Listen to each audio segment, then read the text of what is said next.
Ladies and gentlemen, we invite everyone to please stand and welcome Her Excellency Maria Theresa Lazaro, Secretary of Foreign Affairs of the Republic of the Philippines. Please give a big round of applause.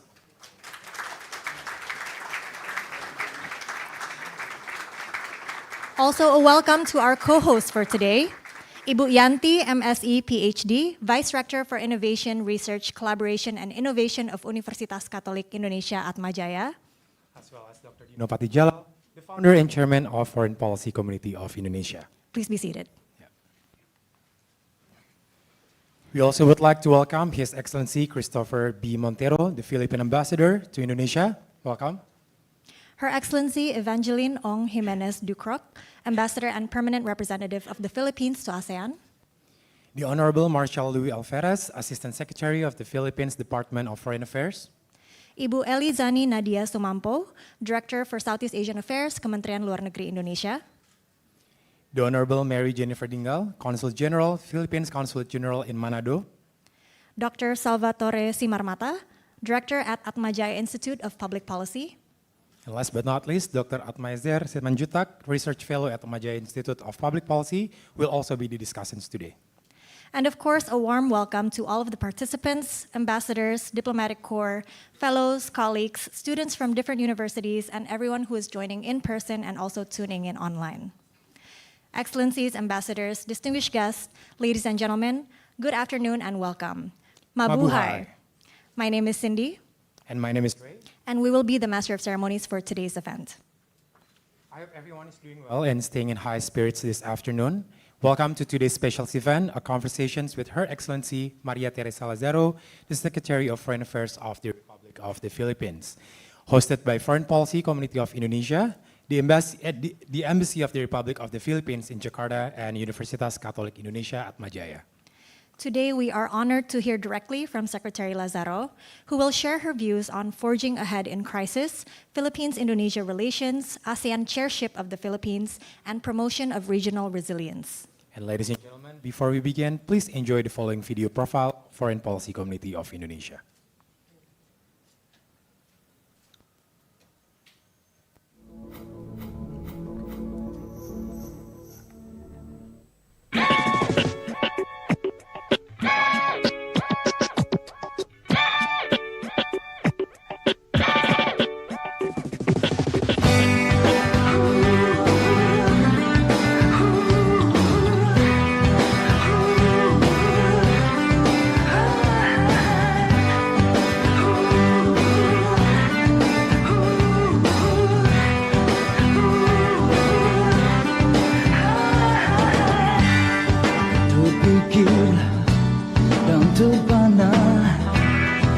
Terdiam, ku melihat sadarku bertahun bersama terwujudlah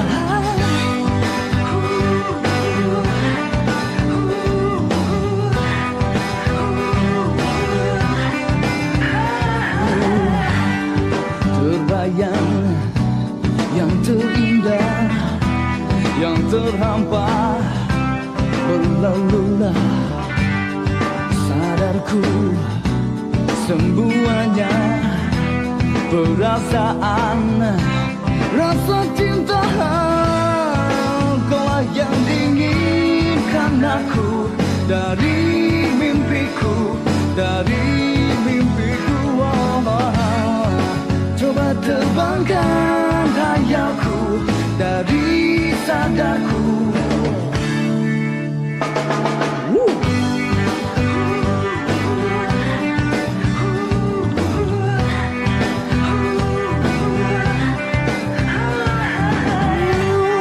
Terbayang yang terindah, yang terhampar berlalulah sadarku semuanya perasaan rasa cinta kaulah yang diinginkan aku dari mimpiku coba terbangkan hayalku dari sadarku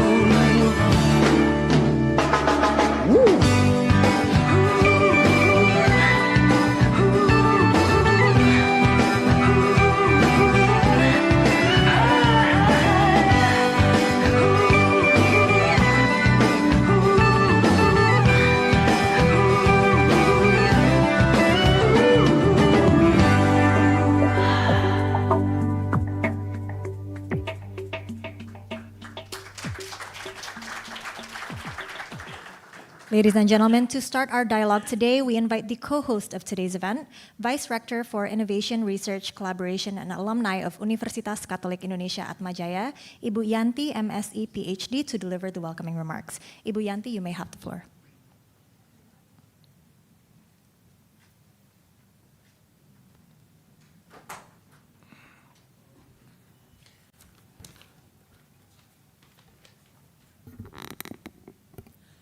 Distinguished guests, Her Excellency Madam Maria Theresa P. Lazaro, Secretary of Foreign Affairs of the Republic of the Philippines, welcome to Atmajaya. His Excellency Christopher Montero, the Ambassador of the Republic of Philippines to the Republic of Indonesia, welcome, sir. Dr. Dino Patijalal, as the founder of the Foreign Policy Community of Indonesia, welcome, Dr. Dino.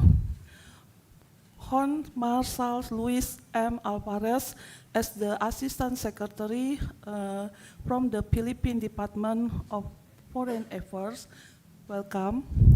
Ibu Elizani TX Nadia Sumampau, as the Directorate of the Southeast ASEAN Affairs, the Ministry of Foreign Affairs, Republic of Indonesia, welcome. All the members of the diplomatic corps and government representative, and last but not least, our esteemed faculty and students, welcome to this event. Good afternoon. It is a profound honor to welcome you all to Atmajaya Catholic University, Indonesia, for today's conversation with Her Excellency Maria Theresa P. Lazaro. We are privileged to host such a distinguished gathering at our Justinus Auditorium to discuss a topic of critical importance to our neighborhood. Today's discussion, Forging Ahead in Crisis, comes at a time of significant global and regional complexity, as we witness the ripple effect of the ongoing war on economic security. The vulnerability of Southeast Asia to external shock has never been more apparent. The Philippines' recent declaration of a state of national energy emergency serves a stark reminder of why we must strengthen our collective resilience. As the Philippines prepare for its 2026 ASEAN chairship under the theme of navigating our future together, Indonesia stands as a vital partner. Our shared commitment to maintaining ASEAN centrality is the anchor that will allow us to navigate these internal and external challenges. At Atmajaya, we believe that the academic community and our students, lecturers, and researchers must be at the forefront of this conversation. It is through this interactive exchange between policy leaders and the next generation that we can build a more stable regional architecture. We look forward to the keynote address from Her Excellency and the insight that will follow from the moderated discussion and question and answer session. Once again, welcome to our campus and wishing this today's sessions successful and giving a fruitful insight for all the participants. Thank you. Okay. Thank you, Ibu Yanti. You may return to your seat. So without further ado, we now invite the founder and chairman of the Foreign Policy Community of Indonesia, Dr. Dino Patijalal, to lead today's discussions. Dr. Dino, you may have the floor. It's not against the law to clap, by the way. So. Magandang hapon, good afternoon. Her Excellency Theresa Lazaro, Secretary of Foreign Affairs of the Philippines, and the whole delegation who are here. Ambassadors, members of the Diplomatic Corps, FPCI senior fellows, colleagues from the media, students and friends, and the leadership and students of the Universitas Katolik Atma Jaya. First, I'm getting a lot of calls today because my Instagram, I was in the Pyramid Teotihuacan where there was a shooting, and they asked me why I have disappeared. They thought I was dead or something. But I'm okay. I left just before the shooting happened in Mexico. So I'll make an announcement that I'm well alive today. So this is not a fake, it's not a fake Dino. All right. It is a great honor for FPCI to partner with the Embassy of Philippines in Indonesia and Atma Jaya Catholic University in hosting Secretary Maria Theresa Lazaro, Secretary of Foreign Affairs for the Philippines here in Jakarta, and especially as we approach the 48th ASEAN Summit in Cebu on 7th, 8th of May. And I hear from the Secretary she lost a lot of sleep in recent weeks, and we appreciate your hard effort for the ASEAN family. And on behalf of FPCI, congratulations to the Philippines for the chairship this year. And we all know that this chairship this year faces daunting strategic challenges. We are now in the transition into the next world order. And against that backdrop, at FPCI, we do see not just risks, but also opportunities for ASEAN.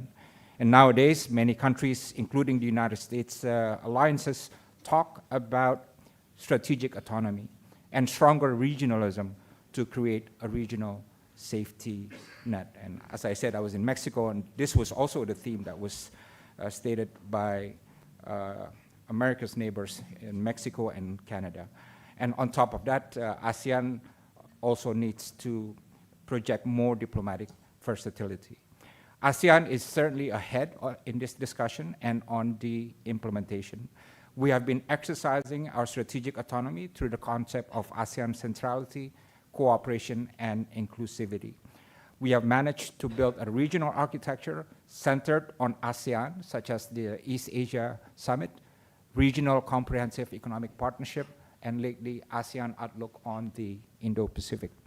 And the question is, how can we preserve our values, be it ASEAN centrality, cooperation, and inclusivity? We need to remember that we need to earn these things, the centrality, and it is not to be taken for granted. And the challenge to this lies within and among ourselves. Cohesion of 11 Southeast Asian nations is now being tested amid big powers competition and pragmatic foreign policy.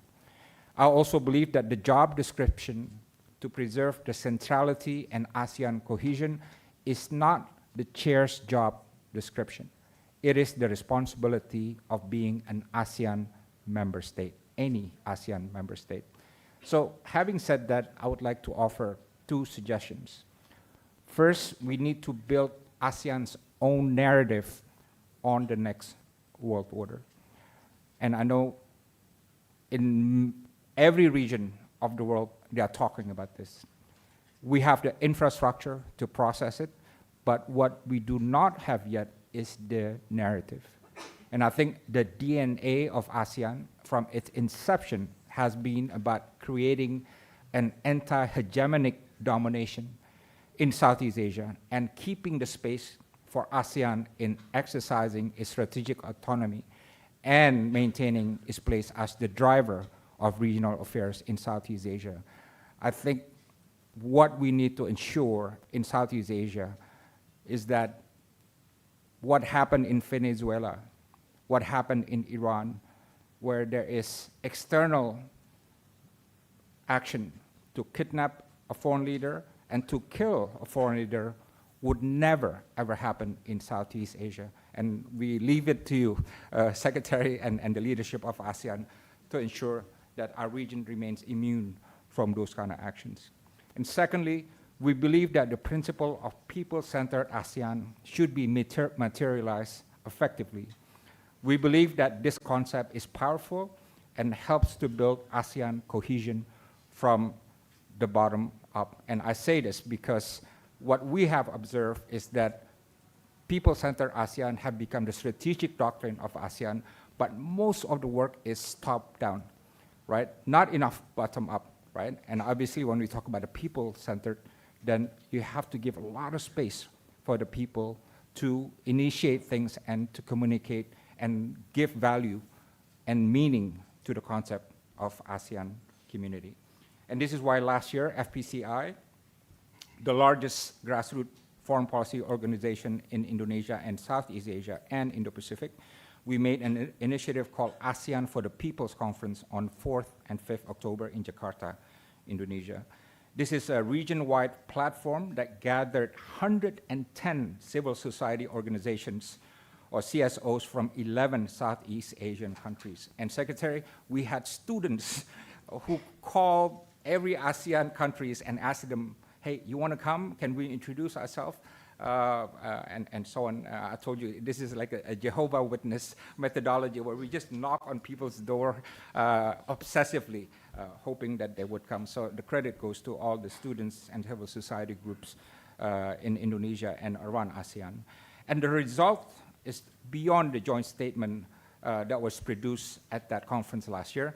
The result turned out to be a new region-wide platform for intersectoral CSOs to connect and to collaborate. And we hope this is going to be a permanent feature of ASEAN Pulse in the coming years. And we hope this is going to be the main platform for ASEAN CSOs to connect, communicate, build, and maintain the ASEAN spirit. To continue the spirit of last year's conference, we are initiating ASEAN for the People's Week this year, next month, which will take place on the sidelines of ASEAN upcoming summit. And through this platform, we aim to facilitate ASEAN People's Gathering right at the epicenter of every year's ASEAN Summit. And we appreciate the Secretary's support for this people-centered ASEAN People's Week in Cebu. There will be 4 main activities, which will include ASEAN journalists and digital storytellers, 2 Southeast Asia Lecture Hall, 3 track 1.5 dialogues of ASEAN member states, and last, the ASEAN Community Town Hall. And again, we appreciate the Secretary's support and engagement with these processes. At FPCI, when we begin a conversation, we rarely stop at just one. So Secretary Lazaro, this may be your first time with us this week, but we certainly hope to continue this conversation in Cebu. Before I give the floor to Secretary Lazaro, let me just briefly provide some introduction about our distinguished speaker today. She has been serving as the Philippine Secretary of Foreign Affairs since July 2025. She's only the 2nd woman to lead the Department of Foreign Affairs in history, and currently the only woman foreign minister in ASEAN. She brings with her deep expertise in maritime issues and bilateral diplomacy at a time when both are of critical importance to our region. And I was also pleasantly surprised when you told me that you're a good friend of my late father. So thank you for that. Without further ado, please join me in welcoming Her Excellency Maria Theresa S.M. Lazaro to the stage. Secretary.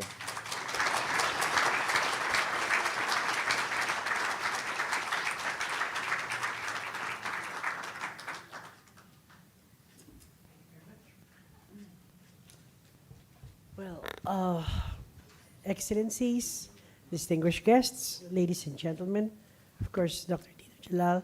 Pardon my voice. I have taken several tulak hangin since last night, and I think I'm recuperating well. Well, just to start with my speech for this afternoon, I just want to say that I am here here in Jakarta, because I had a joint commission bilateral cooperation meeting with Foreign Minister Sujono, and we had this event this morning, and therefore it gave me the opportunity also to be here this afternoon. So again, it's a pleasure to be back here in Jakarta after several, especially during the time when Indonesia was the chair in 2023. We were frequenting Jakarta like anything. I wish to thank again Dr. Jalal and the foreign community of Indonesia, along with the leadership, as the Vice Rector has said, of Universitas Katolik Indonesia Atmajaya, for this warm welcome. Our theme today is Forging Ahead in Crisis. It is a bold title, but I think a necessary one. We live in an age where the only constant is volatility. Today, I want to talk about how we, the Philippines, Indonesia, can anchor ourselves when the ground beneath the world seems to be shifting. If you look at the map of Southeast Asia, you might see land separated by water. But you look through our eyes, the eyes of the two largest archipelagic states in the world, you see shared destiny. You see shared destiny defined by the sea. This is our archipelagic DNA. It is a philosophy that says the water does not divide, it connects us. We owe the legal foundation of this identity to a giant of international law, the late Dr. Hashim Jalal. His advocacy for the archipelagic doctrine transformed the 1982 UNCLOS into what we now call the Constitution of the Oceans. For nations like ours, UNCLOS is the supreme expression of multilateralism. In a world where the rule of might often tries to silence the rule of law, UNCLOS provides the legal equality that allows us to protect our sovereignty and our resources. It ensures that the global commons are governed by reason, not by the size of the nation's fleet. This is our first anchor, the law of the sea. We need this anchor because we are currently navigating what I call the three U's: upheaval, uncertainty, and unpredictability. The crisis in the Middle East may feel geographically distant, but its tremors are felt at every gas station in Manila and every marketplace here in Jakarta. We are learning painfully that no island is truly an island.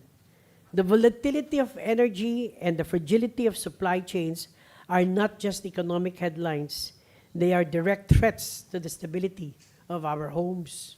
For us, forging ahead means turning the crisis into a catalyst for deeper cooperation. To preserve our shared gains and regional vitality amid such headwinds, we look to the soul of our regional diplomacy, and that is the ASEAN Treaty of Amity and Cooperation, signed here in Indonesia in 1976. This year, we're celebrating a momentous milestone, the 50th anniversary of the Treaty of Amity and Cooperation. For half a century, the TAC has provided the dividends of peace that allowed Southeast Asia to become an epicentrum of growth. This peace is the reason why our markets flourish and our people dream. But we must be honest, the peace is remarkably fragile. It is not a permanent achievement. It is a daily choice.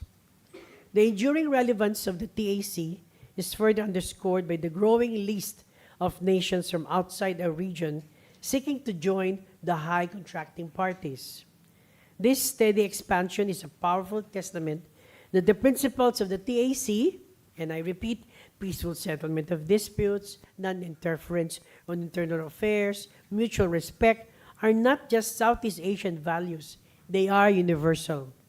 They represent a global aspiration for a world governed by reason and justice rather than coercion. As we commemorate these 50 years, we must recommit to working for peace every single day, in every interaction and every agreement. The Treaty of Amity and Cooperation is our shield, but our collective will is the hand that holds it. It is by adhering to this regional code of conduct that we transform global uncertainty into regional stability.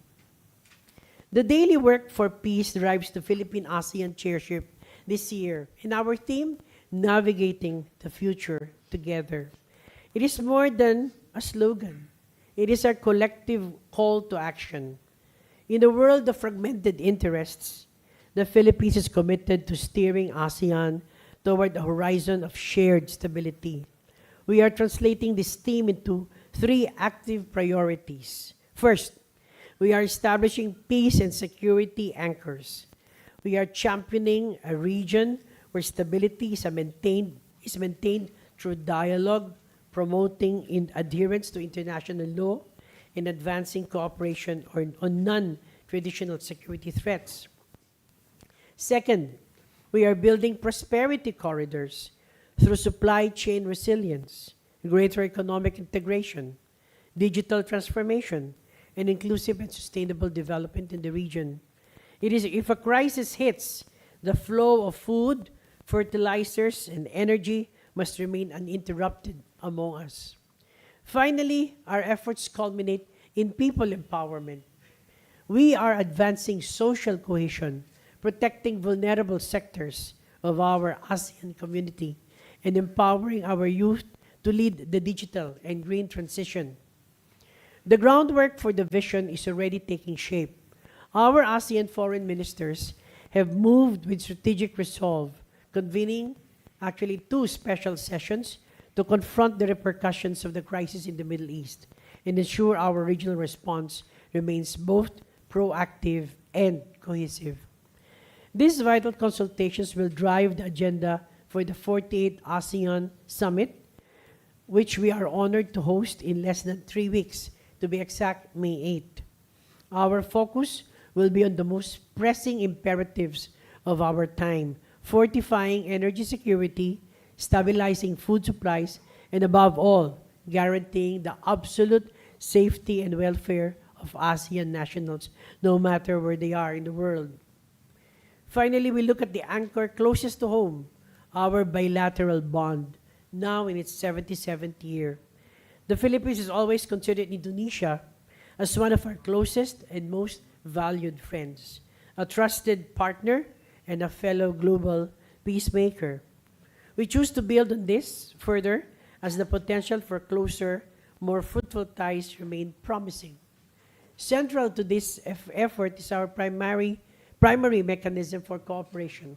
I just mentioned the meeting that was held this morning, the Joint Commission for Bilateral Cooperation. I had the honor, of course, of co-chairing this meeting with Foreign Minister Jono.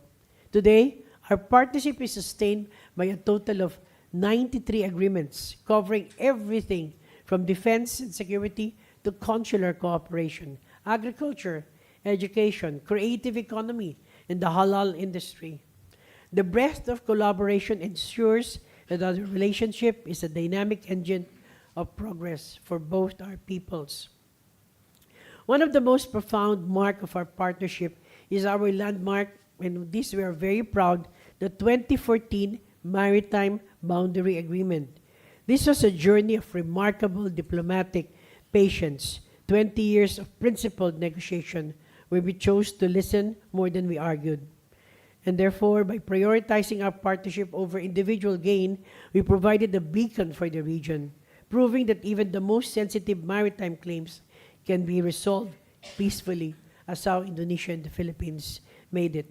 This agreement remains our message to the world that law and dialogue are more powerful than any fleet.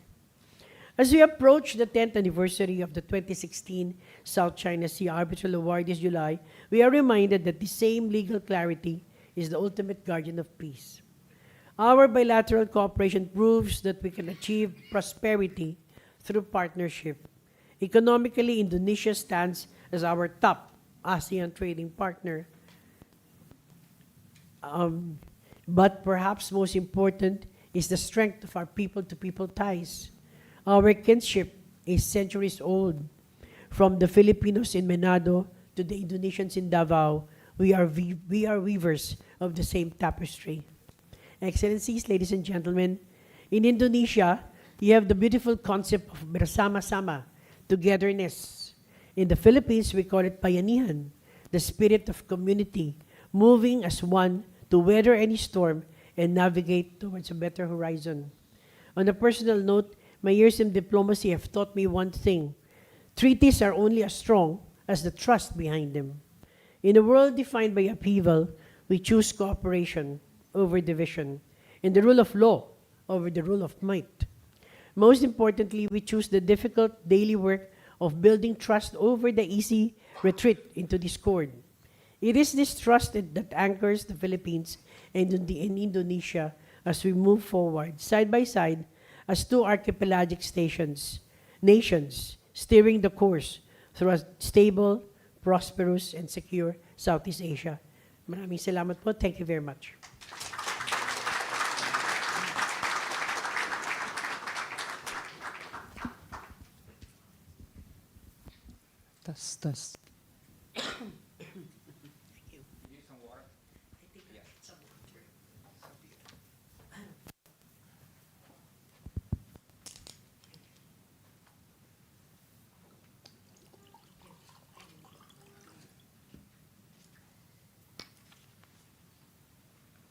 Thank you very much, Secretary Lazaro, for your speech.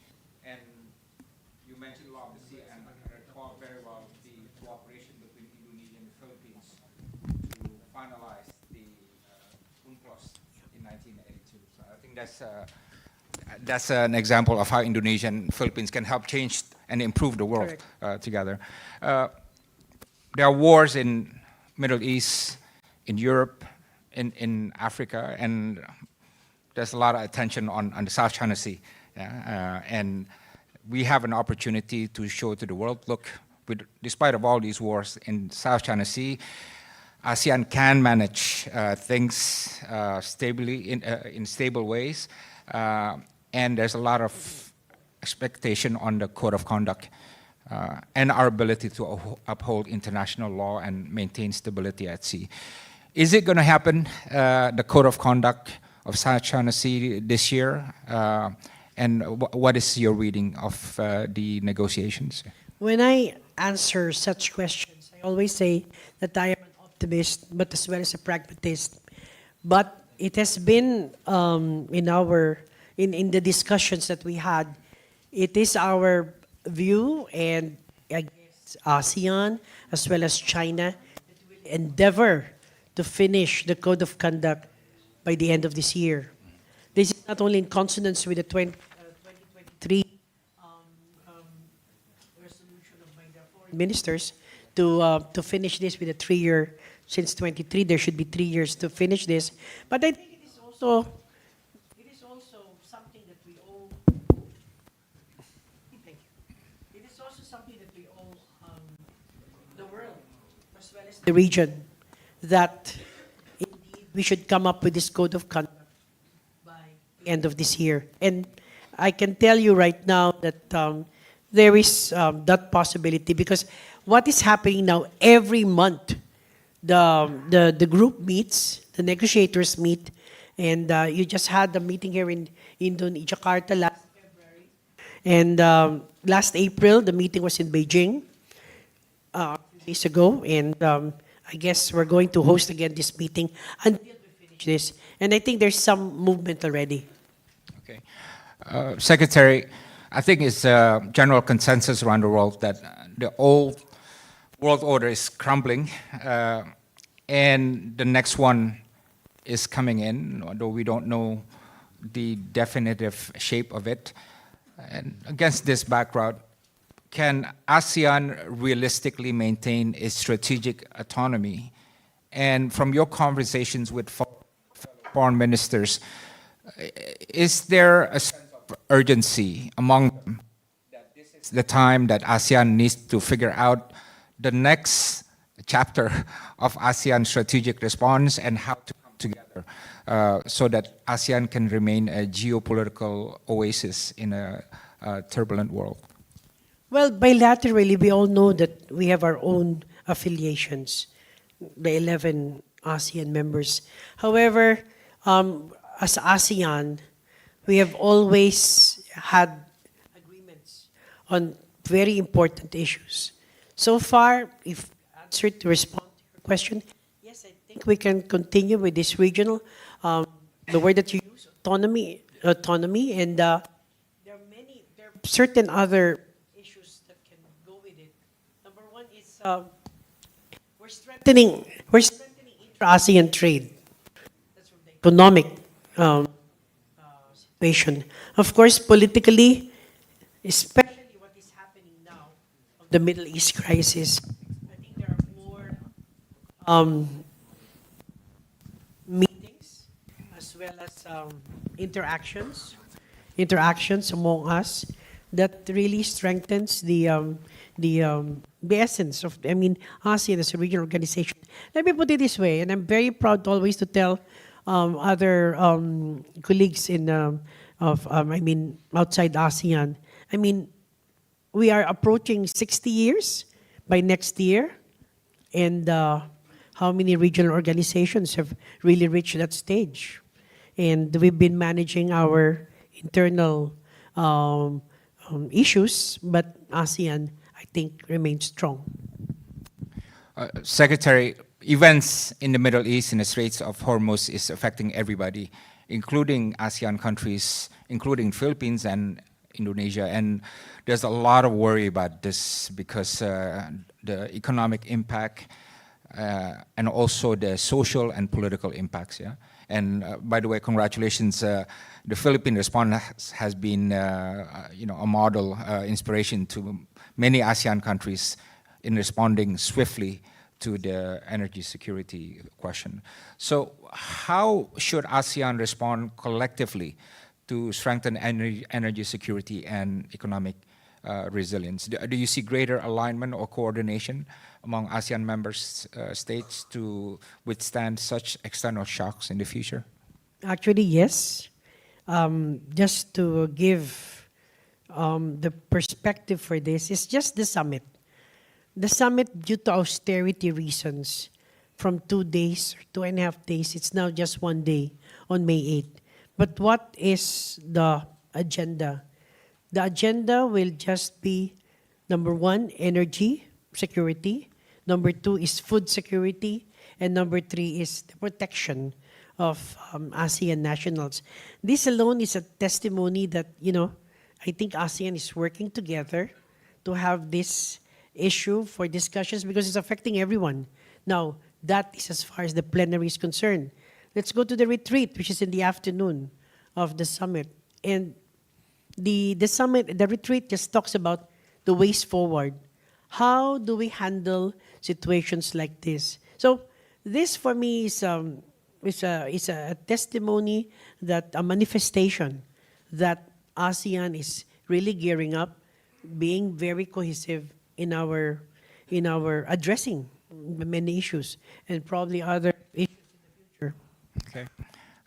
Secretary, let's just pretend everybody in front of us doesn't exist, and we are having a quiet time in Padang restaurant behind the university. And I ask you, Secretary, what worries you about ASEAN's future? Is it the inability to withstand pressures to choose? Is it losing the spirit of cohesiveness? Is it inability to respond adequately to changing geopolitical landscape? What worries you about ASEAN's future? Yeah? And these people in front of us don't exist, by the way. Well, that's I'm trying to process it, but what really worries me is I think it's the next generation who will really understand what ASEAN is. I think the awareness is still low among ASEAN, succeeding generation.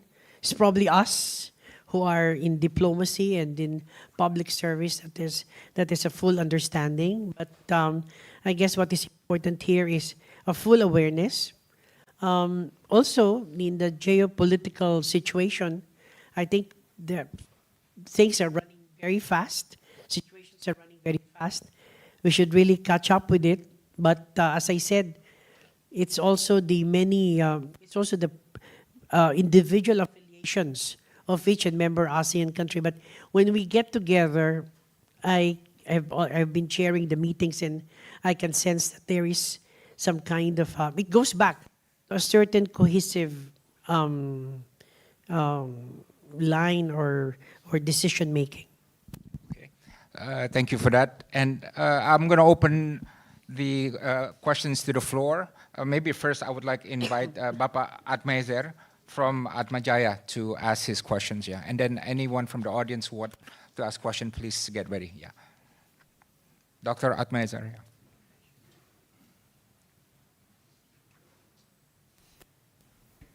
Test. Okay, all good. Your Excellency, Secretary Lazaro, Pak Dino, ambassadors, distinguished guests, colleagues, and students, first of all, thank you very much for the opportunity to respond to Your Excellency's remarks. I don't have any questions, more of an observation. Allow me to focus on just 3 brief points. First is the importance of reframing shared interest to shared exposure. What I take from the keynote, especially the framing around the 3 U's, upheaval, uncertainty, and unpredictability, is that Indonesia and the Philippines are not only connected by shared interest, but increasingly by shared exposure to global volatility. The current energy crisis illustrates this quite clearly. In the Philippines, the majority of oil is imported, which means global disruptions are transmitted very quickly into domestic prices. Indonesia, while more buffered through subsidies and state interventions, still faces similar pressures from global energy markets. So despite different policy approaches, both countries remain structurally exposed to shocks that originate outside the region. And I believe this is where ASEAN's role as an anchor becomes critical, which brings me to my second point. Resilience as an ASEAN project must address not only coordination, but uneven exposure within our economies. This is why the emphasis on resilience is so central. I think the idea of resilience can be understood not only at the level of coordination between states, but also in terms of how shocks are unevenly absorbed within our economies. In both Indonesia and the Philippines, exposure to global volatility is not evenly distributed. Rural and commodity-based sectors in particular tend to absorb a disproportionate share of this pressure. For instance, studies suggest in the Philippines, over a third of farmers and more than 40% of fishers remain below the poverty line, while in Indonesia, around 40% of smallholders remain vulnerable to falling into poverty due to shocks. So what this suggests is that resilience is not just about stabilizing systems, but also about understanding who bears the cost of instability within them. And third, people empowerment as a regional agenda must bridge prosperity and protection. This connects closely to the priority of people empowerment. What is compelling about this agenda is that it places people at the center of ASEAN's future. At the same time, in a context of recurring crisis and uncertainty, empowerment also needs to include the ability to withstand and move beyond conditions that generate vulnerability in the first place. In both countries, many communities continue to face structural challenges related to livelihoods, inequality, and access to opportunity. So in that sense, people empowerment becomes not only about expanding opportunity and connectivity, but also about addressing the deeper conditions that, if left unresolved, can undermine stability over the long term. So in conclusion, perhaps in ASEAN, as ASEAN move forward under the Philippines chairship, the challenge is not only to navigate uncertainty collectively, but also to ensure that resilience is felt not only at the regional level, but in the everyday life of its people. Because ultimately, I believe long-term stability is difficult to sustain if underlying social, economic, and ecological inequalities persist, or worse, widen. Thank you very much. Thank you. Thank you. Would you like to respond, or we can just take questions? Oh yeah, we'll take questions. Michael, who is former Deputy Secretary General of ASEAN and one of the brightest diplomats, Indonesian diplomats in the Foreign Ministry. Michael, please. And then, may I get a second hand? Check. All right, the man in the white, yeah, can you just stand behind the microphone, please? Yeah. By the way, I welcome Mr. Alex Feldman, the former head of U.S. ASEAN Business Council, now the head of the Asia Group, and his partner, Andy. Yeah. Please. All right. Welcome, Jakarta, Secretary Lazaro. Great to see you again. I'll be brief. We still have the ongoing conflict in Myanmar, and recently we have also the conflict between Thai and Cambodia, and obviously those conflicts violates the principles, the fundamental principles contained in ASEAN, plus the operation that you mentioned in it. So looking forward, what is your view on how we collectively as ASEAN can better implement, better uphold the principles contained in ASEAN Charter and in the Treaty of Amity and Cooperation, especially the principles regarding basic interstate relations, basic political and security norms. Thank you. Thank you, and glad to see you again, Michael. All these years, been working together. On that question, on Myanmar, when we had adopted, when the heads of states adopted the 5-point consensus, I think it was their wisdom at that time to look into how we can get back Myanmar to the fold, as they may say. However, things have progressed 5 years hence. Now there's a government that they have announced. Now there are certain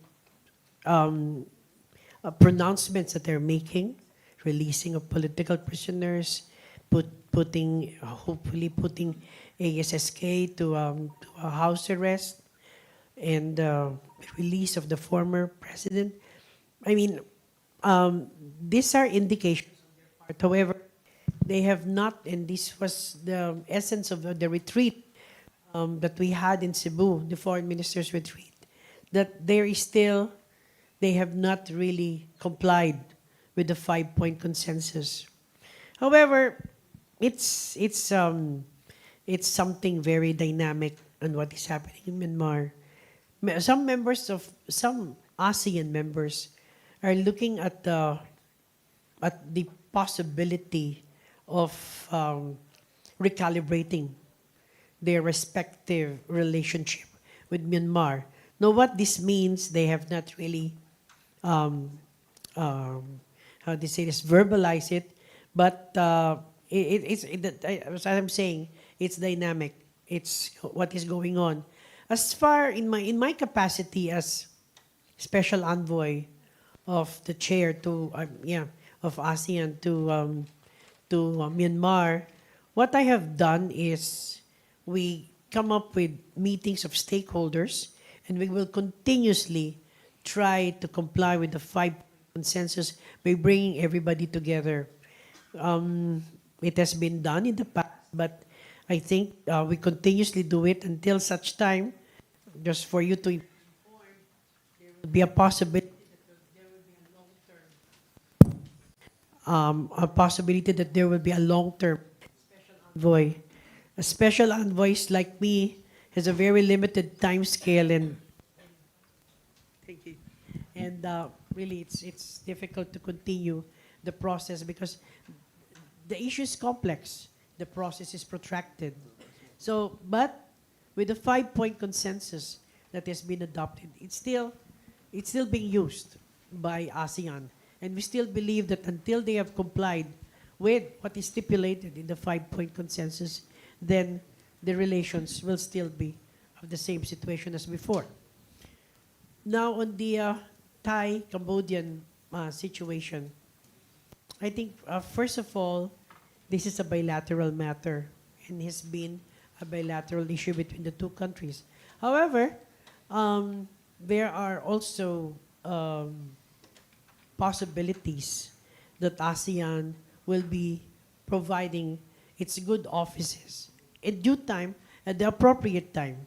Very basic in our TAC, in the ASEAN Charter, that there should be non-interference. But we will try to talk to both countries without really interfering, that there should be such, that there is ASEAN that can provide its good offices. Now, the only area where ASEAN is a little bit of, as an activity, is the AOT, the ASEAN Observer Team, whereby the DAFAs, or the defense attachés of both countries, are the ASEAN defense attachés are deployed in the border. And the AOT, the central headquarters from Malaysia, it is transferred to the Philippines. So we're all working this together, and we'll see how it will run, because there's still a lot of discussions going on. Thank you. Thank you. The guy in the white shirt, and then Ambassador Paco of Mexico here. Can somebody make sure Ambassador Paco of Mexico gets a microphone?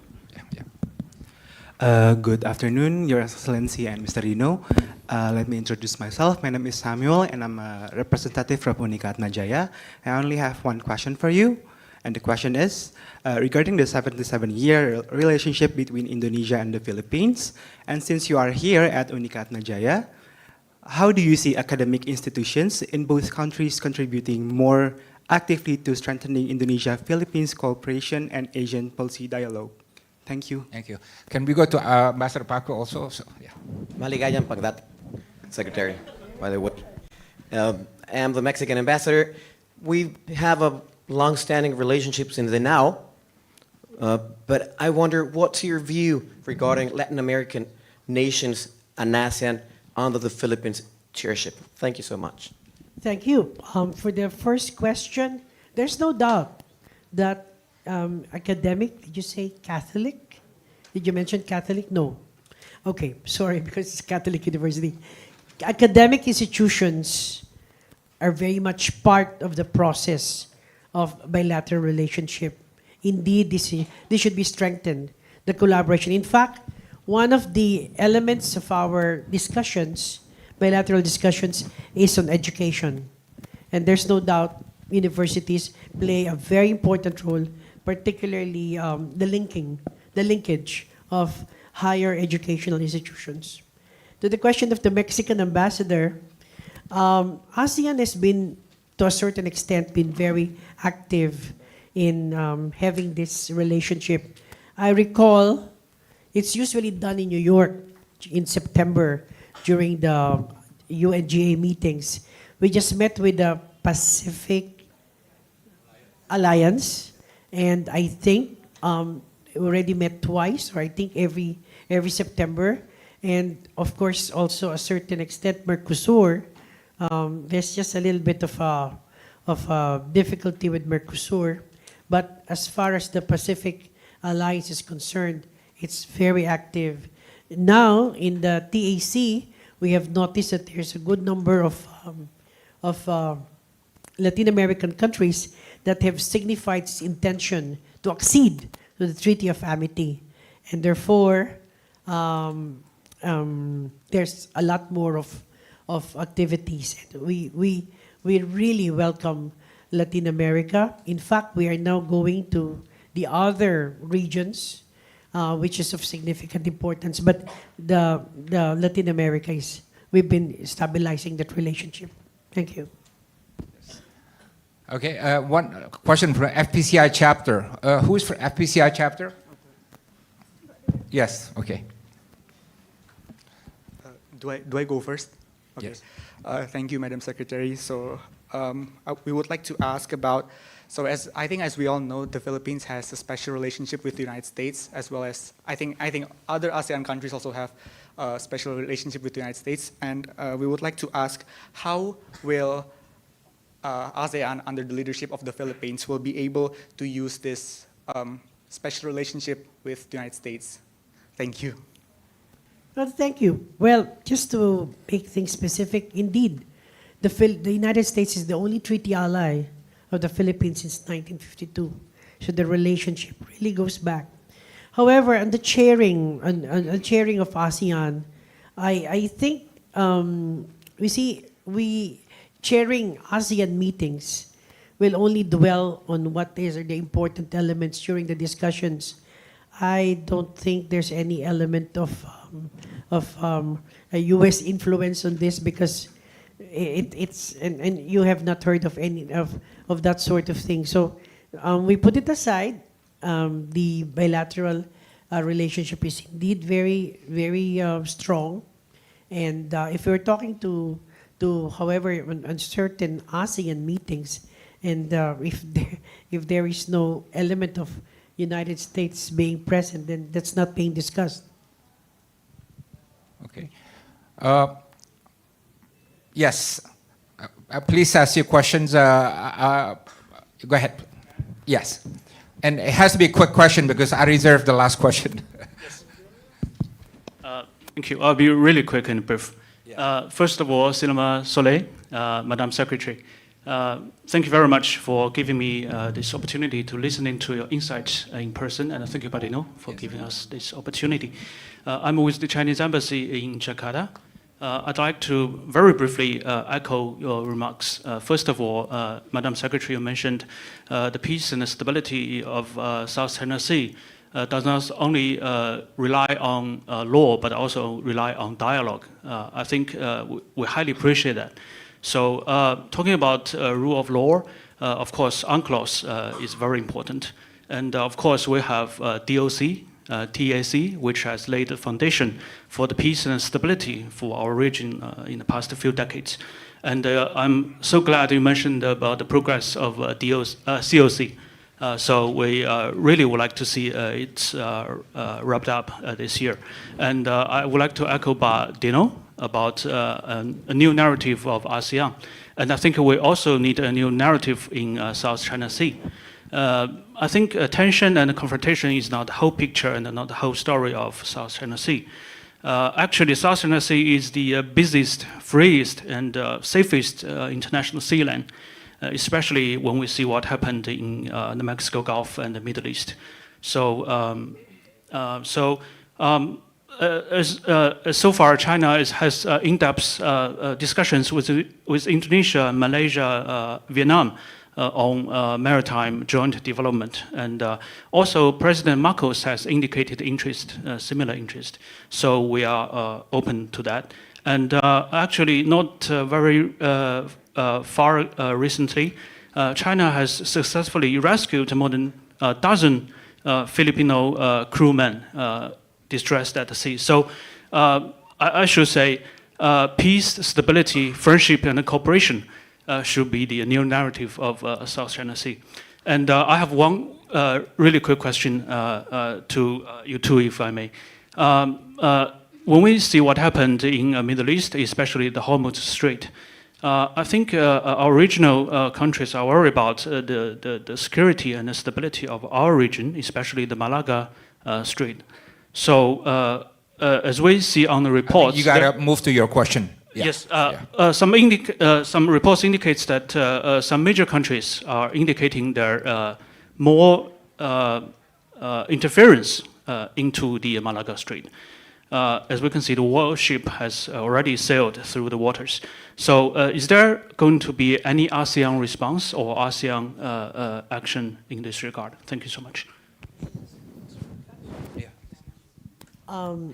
Well, on that particular question, there seemed to be no issue. We have not that. The focus of the discussions are the three: energy security, food security, and peace, or rather, the protection of ASEAN nationals. Probably in other meetings in the coming days, but we have not touched on Malacca. Thank you. I would like to close with one question. As you know, FPCI is holding the ASEAN People's Week. Do you have any advice to us on how this people-centered ASEAN and ASEAN civil society groups, or social groups in Vietnam, they call it social groups, can really come together and connect and provide substance to ASEAN community? Because it's really a huge effort for us to pursue this process. So any advice, any hopes that you can give would be great. I think your target is the youth, Gen Z. And where do you find them? In universities, in schools of learning. So the only way is to really have a vast network of educational institutions, because I think that's where they are. And probably some out-of-school youth too. Thank you. Well, thank you. Thank you very much. Let's give a big hand to Secretary Lazaro. We hope you will have a productive visit here in Jakarta. We appreciate your candor and your leadership in ASEAN. Please send our regards to President Marcos, and we wish you all the best for your summit in Cebu. Thank you. Yes, thank you. Once again, please give a big round of applause to the Secretary of Foreign Affairs of the Republic of the Philippines. And now we invite Dr. Dino and Secretary Lazaro to stand in the front of the stage for a handover of token of appreciations from FPCI. Please, you both may come to the front of the stage. As we have a token of appreciations from FPCI. Yeah.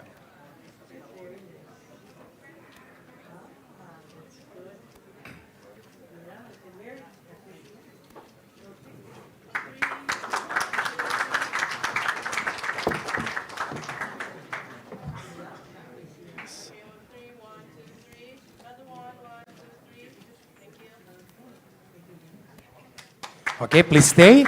We also invite His Excellency Christopher B. Montero, the Philippine Ambassador to Indonesia, to the front of the stage as well for the handover of token of appreciations from FPCI. So, Pak Dino, you may stay on the stage.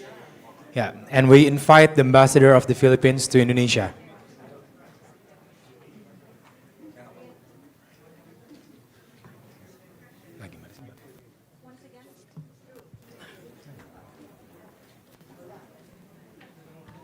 Once again, we invite for the photo session Dr. Dino Tijalal, Secretary Lazaro, and also Ambassador of the Philippines to Indonesia for a handover and also token of appreciation.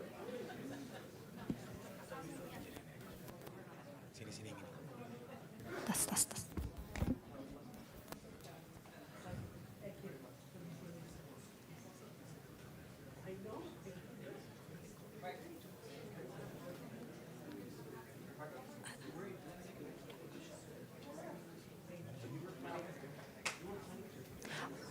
Once again, we would like to invite to continue the photo session and also the appreciation.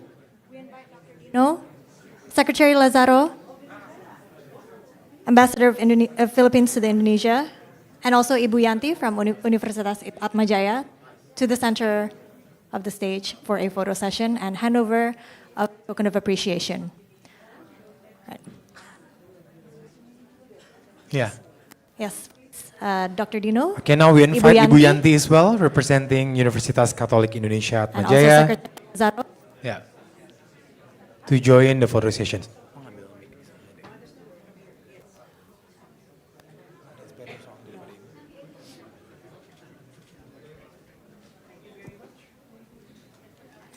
Okay, 3, 2, 1. Udah selesaikan aja ya. Okay. Okay, once again, please give a big round of applause. Thank you to Secretary Lazaro, Ambassador Montero, Dr. Dino, and Ibu Yanti, and to everyone for your active participations.